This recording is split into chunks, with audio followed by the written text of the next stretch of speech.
الحمد لله وكفى وسلام على عباده الذين اصطفى أما بعد فأعوذ بالله من الشيطان الرجيم بسم الله الرحمن الرحيم إنما يخشى الله من عباده العلماء وقال رسولنا وحبيبنا وشفيعنا محمد صلى الله عليه وسلم إنما بعثت معلما أو كما قال عليه الصلاة والسلام. Respected ulama and kiram, dearest brothers and elders in Islam, we begin by praising Allah subhanahu wa ta'ala, our creator, sustainer, nourisher, cherisher, protector, and we send complete durood and salawat upon our noble master Rasulullah sallallahu alayhi wa sallam. All praises belong to Allah subhanahu wa ta'ala for blessing us with the greatest wealth of Iman. May Allah subhanahu wa ta'ala keep us in this world of Iman. May Allah subhanahu wa ta'ala take us away from this world of Iman. And may Allah subhanahu wa ta'ala resurrect us in the day of Qiyamah with perfect Iman. Brothers and elders, we don't realize how fortunate we are in our country for the Deeni infrastructure that Allah subhanahu wa ta'ala has blessed us with. For the masajid that we have, the Makaatib, the madaaris that we have, the Darul Ulooms that we have, and all the different branches of Deen that alhamdulillah we have. That today we find ourselves in a position where students throughout the world are coming to learn in our institutions, and they are going back to their countries, and they are becoming the beacons of hope and the beacons of light in their countries. So a few years ago, there was one alim who spoke to me and mentioned to me the need for establishing Makaatib and madaaris in the various countries of Africa. He mentioned Allah has blessed us a lot in our country, but Africa is in need.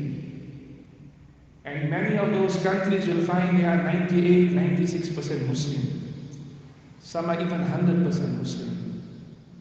And the sad reality is the missionaries are establishing their churches in areas where there is 100% Muslim. Not to accommodate their fellow Christians, but rather to take away the iman of our Muslims. And if we have to look in many countries, we find to a certain extent, in certain areas, they have become successful. And that is because we are sleeping, we are sitting back, we are relaxing. So this alim mentioned to me it's about time that in areas where we have madaaris and makaatib that are fully established, we now look at establishing madrasas in other countries. We adopt different countries. And just to highlight how they are making effort, a few years ago we were returning from Sweden. So in the plane, we were seated amongst a whole group of Swedish youth, and they were traveling to Tanzania. So we got talking with them and asked them, what are you going to Tanzania for? And they said, we're going for missionary work. And how long are you going? They said, we're going for 6 months. And where do you work? We work amongst the poor. We work amongst the ill. We work on the streets. And we work in the hospitals. Meaning, they prey on those who are vulnerable in society. Those who are considered to be weaklings in society. And the effort is made to then take the iman of these individuals away. Allah subhanahu wa ta'ala protect us all.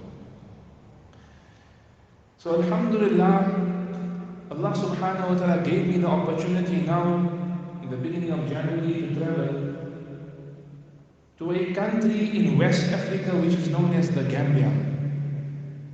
Which is not Zambia, but the Gambia neighbors Senegal, Guinea-Bissau, etc. So alhamdulillah, through the barakat of the effort of Dawah, there were Jamaats that went to these countries and they realized the importance of establishing madaaris, madrasas that we have. So alhamdulillah, there was a particular alim that took this country to his heart. And he started establishing various madaaris in the Gambia.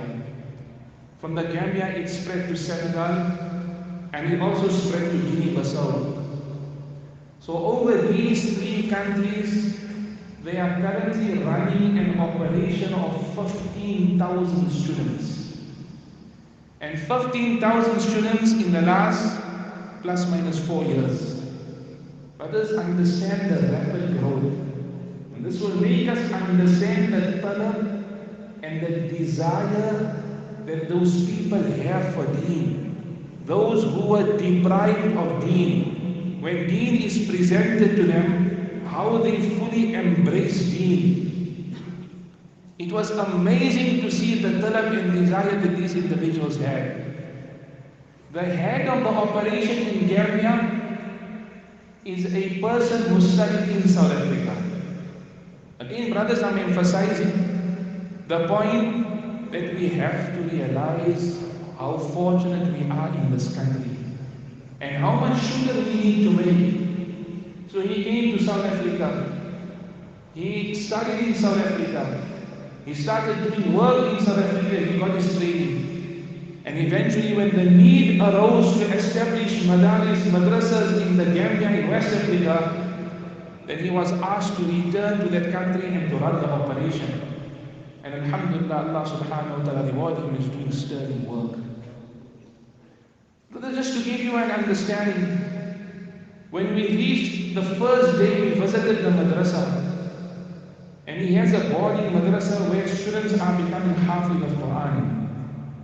When I asked him how many students he has, he said, I have 125. But he told me, I have 400 students on the waiting list. 400 students on the waiting list. Okay, fine, that is as far as him is concerned. Tell me about your madrasa that you're running. He says, alhamdulillah, in our area we have 415 students in the madrasa, in the maktab. And we have a waiting list of 200 students. How do we give preference? How do we decide? So he mentioned to us, if a student stays absent for 3 days without a valid excuse and without informing the madrasa, then the place of the student is given away to some other student. Brothers, we have the institutes at our doorstep. We need to seriously ask ourselves, are we taking maximum benefits from the institutes that Allah subhanahu wa ta'ala has given us? So what grades do they have? Because all this is now in the initial phase. They only have the first 3 grades of syllabus. And they're still working on the other grades. Alhamdulillah, in our institutes we have till grade 10. Our children are taught everything. Important practical lessons, especially in the grade 8, 9s and 10s. It is extremely vital for them to attend madrasa. And unfortunately, many a time as parents will make the mistake, we feel now they're going to high school, now the school load is too much, so now we can take them out of madrasa. And sometimes we feel, they read Khatam of Quran, so it's sufficient. But don't ever make a mistake. You see, in the Gambia, the country is about 96-98% Muslim. Alhamdulillah, in the various localities, people had desire to learn Quran. So in most of the villages you will find, there was some sort of a madrasa that was established. But that madrasa was only teaching Quran. The result is, alhamdulillah, the students were able to read beautiful Quran. But as far as istinja is concerned, no knowledge. As far as wudu and ghusl is concerned, very little knowledge.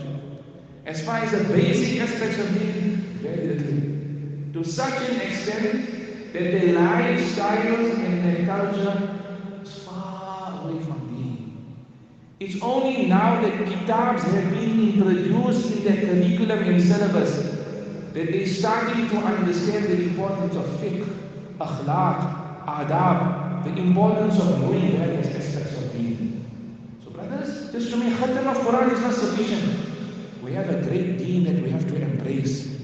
And let us ensure that our children attend madrasa punctually and they complete the course, because inshallah it will benefit them greatly. There's so much more to say, but my time is up. May Allah subhanahu wa ta'ala grant us understanding. Inshallah, if Allah ta'ala grants us tawfiq, we'll share some other experiences in the future. Wa akhiru da'wana alhamdulillahi rabbil alamin.